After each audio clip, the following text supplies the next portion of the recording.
오늘 말씀의 제목은 겸손의 사랑을 담으라, 겸손의 사랑을 담으라 라는 제목으로 함께 하나님 말씀 나누도록 하겠습니다. 여러분, 우리 그리스도인에게 가장 중요한 신앙의 덕목 중 하나는 겸손함입니다. 우리 그리스도인들은 겸손함을 겸비해야 합니다.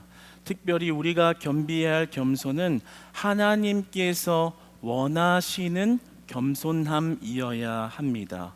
조나단 에드워즈는 사랑이라는 책을 집필했습니다. 그 책의 내용 중에 겸손에 관하여 이렇게 정의합니다.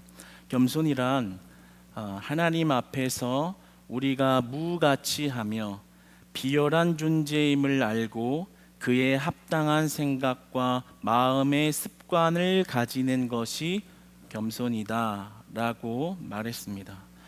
하나님 보시기에 겸손한 자라는 것은 나는 무능한 사람입니다, 나는 아무것도 할 수 없습니다, 그래서 하나님만을 의지합니다, 그래서 하나님만을 신뢰합니다, 하나님 없이는 나는 일도 할 수 없습니다, 아무것도 할 수 없습니다, 오직 하나님만이 나의 전능자입니다 라고 하나님을 신뢰하는 것, 그것이 하나님께서 우리에게 말씀하시는 또 원하시는 겸손함입니다. 여러분, 저와 여러분이 그러한 겸손함을 겸비한 그리스도인들 되시기를 축복합니다. 그러니까 하나님께서 원하시는 그 겸손함이라는 것을 제가 좀 이렇게 쉽게 한번 다시 재정의해 보면 한 문장으로 이렇게 말할 수 있겠습니다. 겸손은 비우는 것이 아니라 채우는 것입니다. 겸손은 비우는 것이 아니라 채우는 것입니다. 한번 따라서 한번 우리 같이 고백해 볼까요? 겸손은 비우는 것이 아니라 채우는 것입니다. 겸손이라는 것은 비우는 것이 아니라 채우는 것입니다. 하나님의 말씀으로 채우는 것입니다.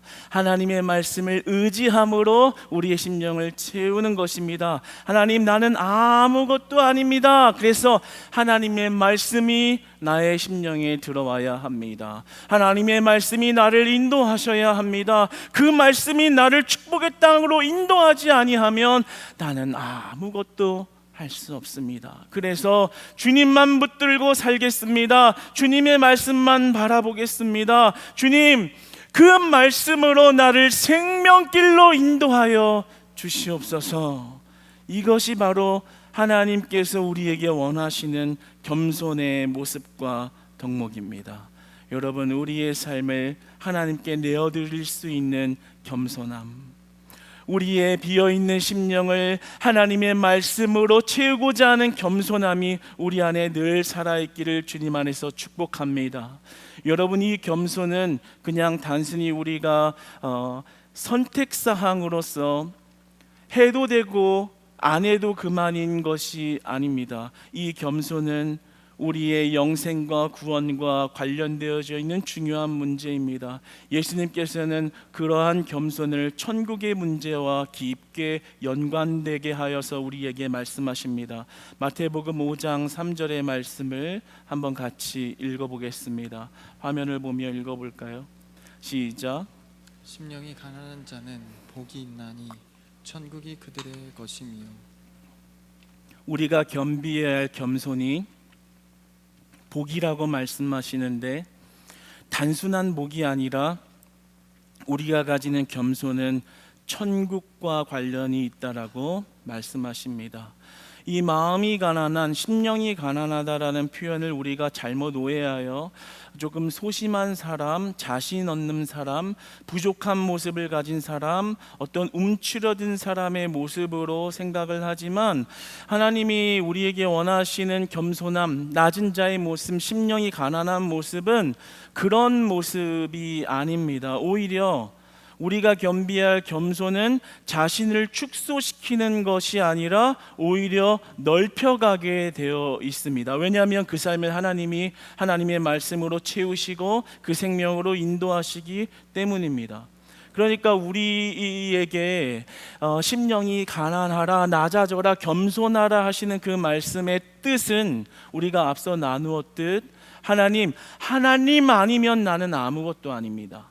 하나님 아니면 아무것도 할 수 없습니다. 심령이 가난한 것입니다. 내 힘으로 다 할 수 있어. 나 능력 있어. 내 지식이면 내 삶을 부여하도록 내가 만들어갈 수 있어. 자기 의가 살아있는 자는 겸손한 자가 아닌 것입니다. 그러나 하나님, 나는 아무것도 할 수 없네요. 심령의 가난함, 겸손함. 그러므로 하나님만을 의지합니다. 주님의 말씀으로 나를 인도하여 주시옵소서. 그들의 가난함이, 그들의 겸손함이 바로 천국을 받을 자격이 있다라고 말씀하십니다. 우리의 무가치함은 하나님의 의로움으로 가치롭게 변화되는 것입니다. 여러분, 하나님을 만나시기를 축복합니다.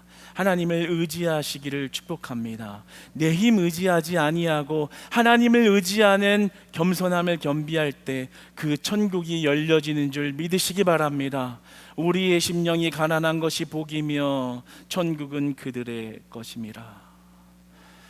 하나님 앞에 우리의 의를 다 내려놓고 하나님 없이는 아무것도 할 수 없다는 고백이 우리 안에 살아있을 때 그 천국의 소망과 천국의 기쁨을 지니며 살아갈 수 있는 것입니다. 내 힘이 아니라 하나님의 힘으로 살아가는 것, 그것이 바로 하나님이 원하시는 겸손인 것입니다.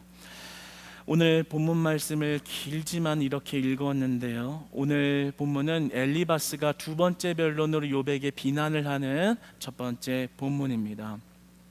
엘리바스가 작정을 하고 욥을 비난합니다. 욥의 지식 없음을, 욥의 지식이 헛되다라면서 이렇게 비난을 하지요. 욥의 지식은 동풍과도 같다라고 말을 합니다. 이 말 뜻은 당시에 근동 지방의 열풍을 말하는 것입니다. 뜨거운 바람이 불어오는데 그것은 어떤 농작물에 해로운 바람이었습니다. 농작물이 자라는데 해를 끼치는 그런 바람. 너의 지식이 동풍과 같다. 한마디로 무의미하다. 아무런 도움이 안 되는 헛된 지식을 가지고 있다. 엘리바스가 욥의 지식을 평가하고 비난합니다. 그러면서 이어붙이기를, 욥의 지식을 평가하면서 7절에 보면 네가 인류 최초의 사람이냐? 그렇지도 않지 않느냐? 그러면서 8절에 하나님의 지혜를 네가 직접 전달받은 자냐? 그렇지도 않지 않느냐? 너희들은 너는 이 세 친구들보다 나이도 어리지 않느냐? 그러면서 쐐기를 박든 6절에서는 너의 지식 없음으로 너는 스스로 정죄를 당한 것이다. 네가 지금 이렇게 저주를 받은 것은 나 때문이 아니라 네 입술 때문에, 네 헛된 지식 때문에 네가 네 무덤을 파서 정죄를 받는 것이다. 정말 고통스러운 욥에게 뼈아픈 말을, 아주 맹렬한 비난과 정죄를 이어갑니다. 12절로부터 33절까지의 말을 이렇게 이야기처럼 풀어서 이야기하면 욥에게 이렇게 말합니다. 욥아, 네가 오만불손하게 하나님 앞에 대면하겠느냐? 그렇게 눈꼬리를 치켜 올리고 하나님을 대면한다면 넌 악인과 같은 것이요, 악인은 일평생 동안 고난을 받게 된다. 그러며 33절에 그의 날이 도래했을 때, 악인의 생명이 끝나는 날이 도래했을 때 하나님께 벌을 받아서 죽임을 당할 것이다. 친구 맞나요? 세상에서 가장 어려운 시기를 보내고 있는 욥에게 아주 잔인한 비난을 쏟아붓습니다. 그래도 처음 엘리바스가 욥에게 말할 때는 약간 조심스러워 보이는 마음과 그래도 조금은 위로의 마음을 가지고서 질책을 했는데, 오늘 두 번째 변론으로 넘어와서는 아주 작정하고 욥을 몰아세우고 비난하는 그러한 모습을 보게 됩니다. 사실 이렇게 비난을 한 데는 이유가 좀 있었습니다. 어떠한 이유냐면 욥의 지식 없음을 탓하며 그의 신앙의 부족함만을 꼬집는 것 같지만 실제로는 지금 엘리바스가 좀 분노가 쌓여 있었습니다. 어떤 분노냐면 그 9절과 10절에 보면 욥의 나이가 어리다는 것을 언급합니다. 그리고 세 친구 중에 가장 연장자는 엘리바스였습니다. 그러니까 엘리바스가 처음 권면할 때 욥아 네가 하나님을 잘 따라야지, 네가 안 그렇지 않으니까 이런 거야 라고 나름대로 위로의 마음을 가지고 질책한 건데, 욥이 변론하고 그 말을 듣지 않자 화가 났던 거예요. 연장자의 말을 듣지 않는 그 모습을 보고, 자기의 말을 듣지 않는 모습을 보고 욥을 보면서 분한 마음이 들었던 겁니다. 그래서 욥을 더 가혹하게 비난하면서 이렇게 반응하는 것입니다. 그러면서 엘리바스는 참된 지혜는 무엇인가 라고 말하며 10절과 18절에 나이가 많은 연륜이 있는 자의 지혜가 참된 지혜다. 조상들로부터 나온 그 지혜, 나이가 많아서 많은 경험과 지식이 있는 자로부터 나오는 그 말이 진짜 참된 지혜가 있다 라면서 자신이 왜 화가 났었는지 이렇게 드러내는 이런 단서가 보여집니다. 물론 엘리바스가 한 말은 굉장히 지혜롭고 하나님의 맞는 말씀이지만 우리가 앞서 계속해서 배워왔듯이 욥에게는 적용되지 않는 방향이 빗나간 말씀이었죠.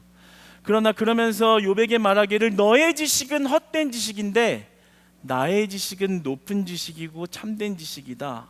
네가 내 말을 안 들어서 이 꼴을 당하는구나, 이렇게 얘기하는 겁니다. 그러니까 엘리바스의 지금 문제는 자신의 지식은 높은 지식이고 너의 지식은 헛된 지식이다 라고 말하지만 자기의 연륜과 경험을 의지하면서 광활한 하나님의 섭리는 바라보고 있지 못한 교만함 속에 있다는 것입니다. 자신의 경험을 넘어서 역사하시는 하나님의 광활함은 보지 못하고 자신의 경험적인, 그리고 자신이 알고 있는 신앙의 지식이 전부라고 말하고 있는 교만함을, 겸손함이 없음을 내가 알고 있다라고 말하는 그러한 실수를 범하고 있는 것이죠. 잠언서 1장 7절은 이렇게 말씀합니다. 여호와를 경외하는 것이 지식의 근본이다. 여러분, 모든 지혜의 높음과 지식의 근본은 우리 여호와 하나님께 있는 줄 믿습니다. 그러므로 내 지식과 내 경험을 의지하는 것이 아니라 하나님의 말씀을 의지하는 것이 참된 지혜요 참된 지식인 것입니다. 그러니까 우리는 내 경험을 의지하고 내 지식을 의지하고 내 직업과 내 노하우와 내 연륜을 의지하는 것이 아니라 그것이 아무것도 아닙니다. 하나님만이 참된 지식입니다 라고 의지하는 것에 하나님이 원하시는 겸손을 겸비할 수 있는 줄 믿으시기 바랍니다. 근데 엘리바스는 그렇지 못했던 것입니다. 자신의 연륜, 나이로 지금 밀어붙이는 거예요. 네. 성경적으로 보았을 때 그것이 틀린 말이 아니지만 하나님의 지식을 의지하지 못하는, 하나님의 지혜를 의지하지 않는 마음의 교만함을 볼 수 있습니다. 여러분, 이 땅에서 하나님의 말씀보다 높은 것은 없는 줄 믿습니다. 바울은 빌립보서 3장 7절로 14절에 이렇게 말합니다. 우리 7절로 9절까지만 한번 합독해서 읽어보도록 하겠습니다. 시작. 그러나 무엇이든지 내게 유익하던 것을 내가 그리스도를 위하여 다 해로 여길 뿐더러 또한 모든 것을 해로 여김은 내 주 그리스도 예수를 아는 지식이 가장 고상하기 때문이라. 내가 그를 위하여 모든 것을 잃어버리고 배설물로 여김은 그리스도를 얻고 그 안에서 발견되려 함이니 내가 가진 의는 율법에서 난 것이 아니요 오직 그리스도를 믿음으로 말미암은 것이니 곧 믿음으로 하나님께로부터 난 의라. 아멘, 할렐루야. 바울의 겸손함을 볼 수가 있습니다. 자신이 세상에서 배워왔던 지식, 자신이 세상에서 쌓아왔던 경력, 자신이 세상에서 쌓아왔던 그런 노하우, 그러한 것들을 예수 그리스도 앞에 비추어 봤을 때 뭐라고 얘기하나요? 그것은 배설물과 같다. 하나도 유익한 것이 없다. 그리고 오직 예수 그리스도를 아는 지식이야말로 가장 고상한 지식이다 라는 겸손함을 보입니다. 그러니까 우리가 앞서 나누었듯이 하나님, 나는 아무것도 아닙니다.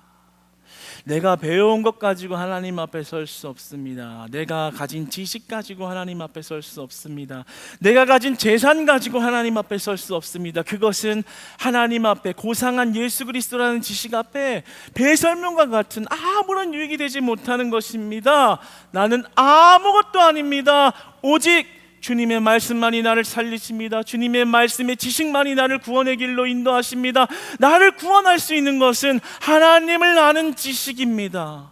그리스도만 내 안에 살아있기를 원합니다. 바울이 예수 그리스도를 만남으로 말미암아 하나님이 원하시는 겸손함을 겸비한 모습을 보게 됩니다. 그러니까 여러분, 우리가 신앙생활을 하며 하나님과의 관계를 맺을 때는 내 지식을 내려놓는 것입니다. 내가 배운 연륜과 경륜마저도 하나님의 말씀 앞에 내려놓는 것입니다. 내가 가지고 온 인생의 노하우, 그리고 내가 가지고 있는 커리어, 내가 가지고 있는 능력, 그러한 것들을 하나님 앞에 배설물같이 여길 수 있을 때 그리스도의 고상한 지식을 담아 천국의 기쁨과 천국의 감사와 천국의 일학과 천국의 평안을 바라보고 누리며 살아가는 우리들 되기를 주 안에서 소망합니다. 내 지식 의지하지 않으시기를 축복합니다. 밖에서 배운 지식 가지고 하나님 앞에 나아가지 않으시기를 축복합니다. 내가 배운 노하우 가지고 하나님 앞에 서지 않으시기를 축복합니다. 하나님 앞에 서셨을 때는 그 모든 것을 내려놓으시기 바랍니다. 하나님, 이것은 아무것도 아닙니다. 오직 하나님을 아는 것만이 생명입니다. 여러분, 이 바울과 같은 고백이 회복되기를 축복합니다. 제가 청년들을, 사회 초년생에 해당하는 청년들을 바라보면은 그러한 청년들은 겸손함이 있습니다. 그 겸손함의 모습을 보면 마음속에 아직 부족하다라는 생각을 가지고 있는 것이죠. 아직 배워야 할 게 많고 익혀야 할 게 많고 경험해야 할 것이 많다고 생각하기 때문에 낮은 자세로 많은 것을 배우려고 이렇게 접근을 합니다. 그러한 모습이 신앙하고 접목돼서 연결될 때는 참 여러 면에서 이렇게 좋아 보입니다. 그러나 이렇게 시간이 지나면서 조금 안타까운 모습을 보게 되는 것은, 이제 좀 더 사회생활을 할 줄 알고 자신이 가진 분야에서 뭔가 자신감을 가질 만한 그런 성취와 환경이 만들어지면 목이 뻣뻣하게 굳어지는 경우들이 있습니다. 이제 뭔가 좀 아는구나, 할만하구나, 내가 내 밥벌이 하면서 이제 그냥 어느 정도 살 수 있겠구나 라는 그런 생각이, 내가 뭔가 할 수 있겠다라는 그 생각이 신앙으로 접목되어 들어왔을 때 참 안타까운 모습을 보게 됩니다. 말씀이 잘 안 들어가는 거죠.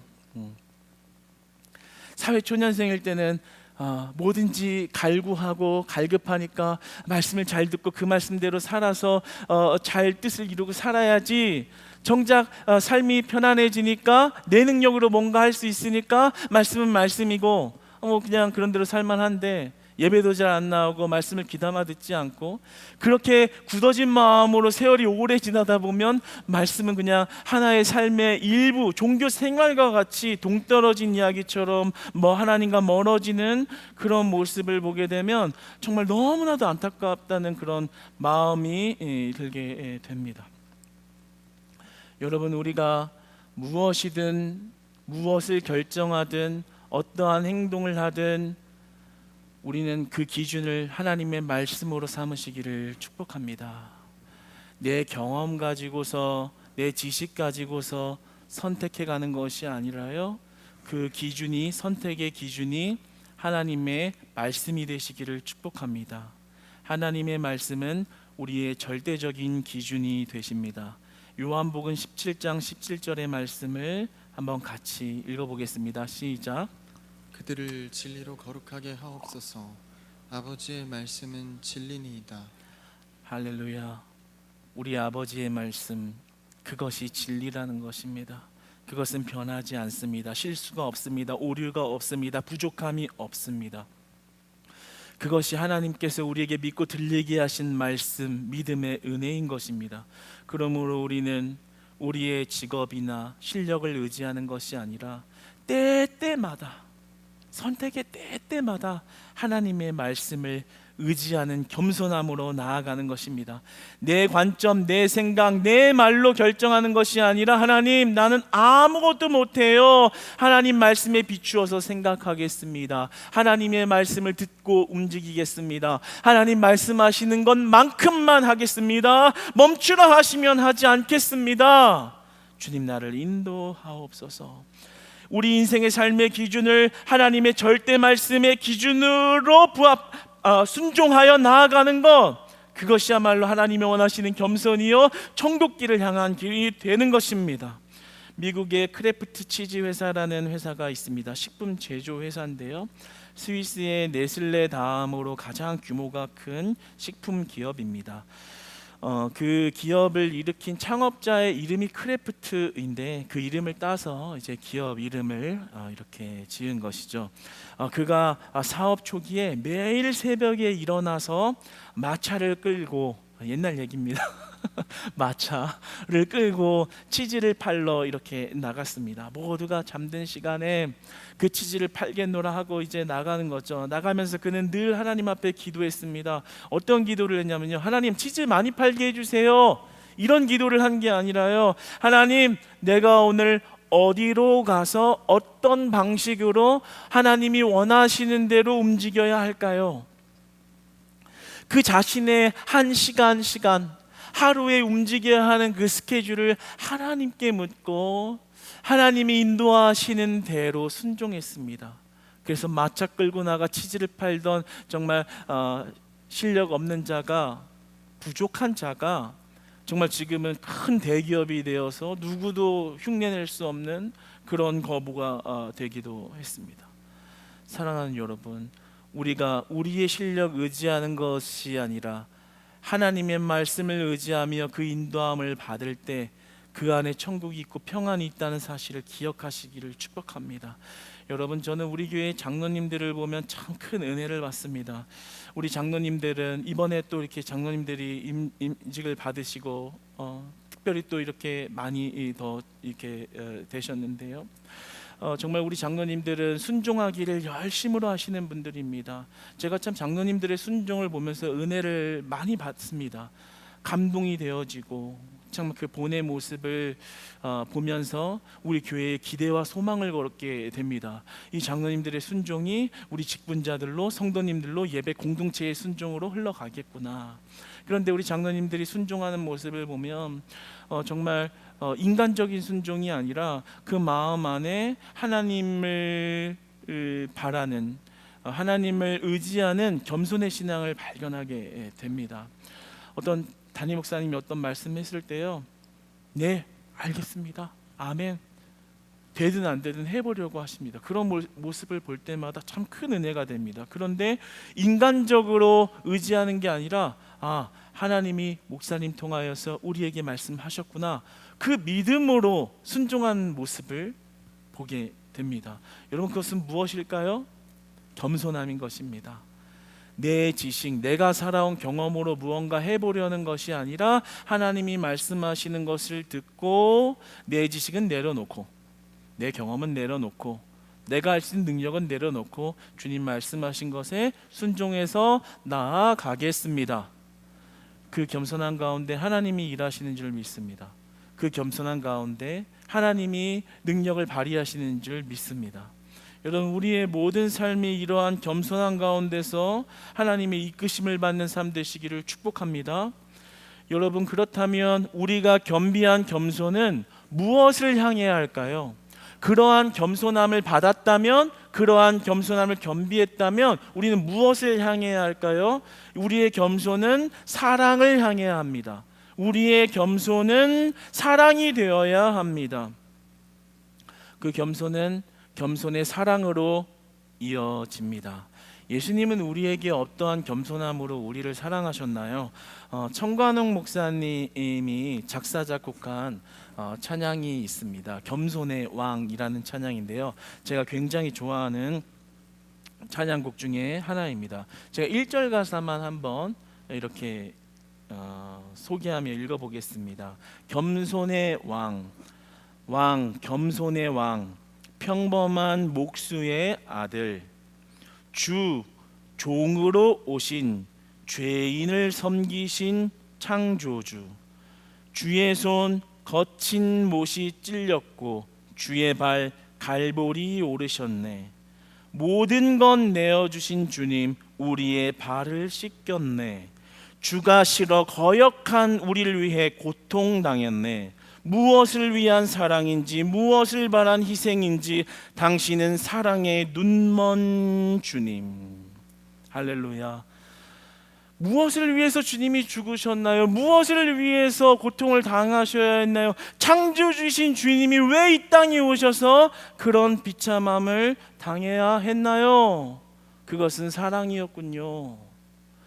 그러한 높은 분이 낮은 자리로 오신 그 겸손함은 단순한 겸손이 아니라 우리를 향한 사랑이었군요. 그 겸손은 사랑이었군요. 우리가 그 겸손의 사랑을 받으셨다는 사실을 기억하시기를 바랍니다. 우리는 그분의 겸손의 사랑을 받았습니다. 왜 굳이 십자가에 못 박혀야 했나요? 라고 말한다면 그 겸손함은 우리를 사랑하기 위함이기 때문인 것입니다. 여러분, 그렇다면 그 겸손의 사랑을 받은 우리가 누군가를 그렇게 겸손한 마음으로 사랑해 보셨나요? 내 것을 희생해도 내가 너를 사랑해서 내가 더 낮아질게, 내 거를 줄게, 내가 희생할게, 내가 먼저 못 바뀔게, 내가 먼저 내 것을 너에게 줌으로 그 겸손함으로 너를 사랑할게 라고 말하며 우리 성도들을, 우리 목장 식구들을, 우리 가족들을, 그리스도인들을 그렇게 대하고 계신지 모르겠습니다. 아마 그런 분들은 우리 교육부 교사들인 것 같아요. 이번에 여름성경학교 때 보니까 정말 은혜가 넘치는 것은 아무리 힘들어도 아이를 사랑하는 마음을 가지고서 섬기는 모습이 참 은혜가 됐습니다. 정말 엘리바스처럼 꼰대가 되어가지고 이렇게 막 가르치고 훈계하는 것이 아니라요, 그 아이들의 눈높이에 맞춰서 인내하고 끝까지 사랑하는 모습을 보면서 아, 이게 겸손의 사랑이 아닐까. 가르치고 훈계하는 게 아니라 그 아이들의 눈높이에 맞춰가지고 땀 흘려가며 인내하며 아이들의 그 뻔한 말을 두 번이고 세 번이고 참아가면서 다시 친절하게 대답해주는 모습 속에서 하나님의 겸손함을 발견했습니다. 여러분, 그 겸손함은 바로 겸손의 사랑인 것입니다. 여러분, 우리가 우리 그리스도인들을, 우리 크리스찬교회 예배 공동체를 겸손의 사랑으로 사랑하시기를 축복합니다. 여러분, 오늘 세상의 사람들이 교회가 모범이 아니라 그리고 비난을 하는 이유는 교회의 분열된 모습을 보면서 비난합니다. 그런데 그 내용은 둘째치고 그들이 교회에 실망하는 모습은 다른 데서가 아니라 교회 안에 사랑 없음을 보고 비난하고 사랑 없음을 보고 교회를 피합니다. 왜요? 실상 아내를 들여다보면 네 잘났네 내 잘났네 하고 있거든요. 엘리바스처럼 내가 지식이 있다, 내가 맞다, 내가 살아오고 내가 배운 신학으로, 내가 배운 신앙으로 볼 때는 이 현상에 이렇게 하는 게 맞다, 아니다, 내가 맞다, 네 말이 틀렸다, 서로 싸우고 있는 모습을 보면서 뭔가 해결해 가려는 그런 굳은 의지가 있을지는 모르지만 밖에서 믿지 않는 자들이 봤을 땐 왜 저러고 있는 거지? 맨날 사랑한다고 이야기하면서 사랑 없는, 사랑의 실천이 없는 그러한 교회 공동체의 모습에 실망하는 모습으로 비난하고 있습니다. 여러분, 그런데 만약에 그런 현장에 겸손의 사랑이 적용되어졌다면 어땠을까요? 내가 맞는 게 아니라 내가 먼저 십자가에 못 박힐게, 내가 먼저 희생할게, 내가 그냥 양보할게, 내가 그냥 먼저 질게, 내가 먼저 져줄게, 내 것을 너에게 줄게. 예수님이 나를 위해서 십자가에 못 박기까지 그 희생을 다 주셨고 창조주가 되시는 높은 하늘에 계신 분이 가장 낮고 비참한 곳에 오셔서 나에게 사랑을 주셨는데 왜 나는 내 작은 것 하나 내어주지 못하고 내 작은 것 하나 희생하지 못하면서 그렇게 엘리바스가 되어 서로를 비난하고 헐뜯고 그러고 있는 것일까요? 여러분, 우리가 바라봐야 하는 것은 사람이 아니고 상황이 아니고 내 연륜이 아니고 경험이 아니고 지식이 아닙니다. 우리는 눈을 들어서 예수님의 겸손의 사랑을 바라봐야 합니다. 눈을 들어서 예수님이 어떤 겸손의 왕으로서 우리에게 오셨는지를 기억해야 합니다. 그리고 다시 옆에 있는 성도님들을 봐보십시오. 겸손의 왕이 우리에게 베푸신 사랑을 바라보고 묵상하고 그 다음에 다시 옆에 있는 성도님을 바라보십시오. 그러면 이전에는 헐뜯을 게 보이고 부족한 게 보이고 저 사람 저거는 고쳐야 된다라고 했던 그 생각이 변화되어 그의 아픔이 보이고 그의 상처가 보이고 그의 감싸줘야 하는 상황이 보이고 그의 뒤돌아서서 눈물 짓는 그의 눈물이 보이기 시작하는 것입니다. 여러분, 겸손의 사랑이 임하면 우리가 위로할 것이 보이고 챙겨주어야 할 것이 보이고 더 사랑해야 할 것이 보이게 되는 것입니다. 여러분, 오늘 말씀은 무엇입니까? 비판하는 꼰대 같은 엘리바스가 아니라 겸손의 사랑을 받고 임할 때 위로하는 위로자로 변화가 된다는 것이죠. 사랑하는 여러분, 우리 크리스찬 교회 공동체가 그리스도의 겸손의 사랑 안에서 그 겸손의 사랑을 주고받는 사랑의 공동체로, 위로의 공동체로, 서로에게 힘을 주는 공동체로 거듭나시기를, 그리고 그렇게 성숙해져 가시기를 주님 안에서 축복합니다. 주님 안에서 축복합니다.